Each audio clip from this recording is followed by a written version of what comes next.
Horlamaya bir bitki var mı hocam? Horla.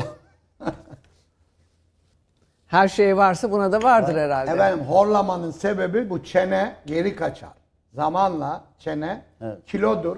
Bu gıdıklar bakın şu damarlar çıkacak bak. Bak tepe göz orada duruyor ama işte bak şurası. Bunu çekecek.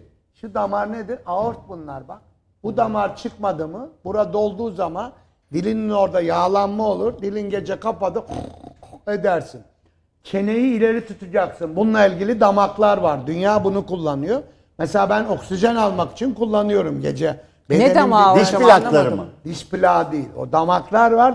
Çeneyi öne alırsan bak şimdi böyleyken ama öne al. Ha onunla yatılıyor. Tabii ben onunla yatıyorum. Aa, çok Almanya'da önemli bu. öğrendim. Bunu bir kongreye gitmiştim. Dediler ki böyle işte sibop öneriyorlar. Oksijen al, bedeni geliştir. Evet. Gece sabah dinç kalk. Oksijen almazsan sopa Evet. yemiş gibi kalkarsın. Niye horlayanlar sabah sopa yemiş gibi kalkıyor? Oksijen alamadığı için. Organlar ölü. Ben şimdi onun için bazı geceler takıyorum bunu. Çok Nereden yemek aldınız? yediğimde.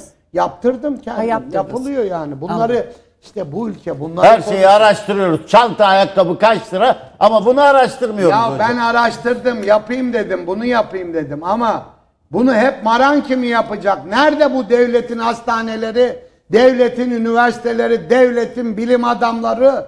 Nerede ya?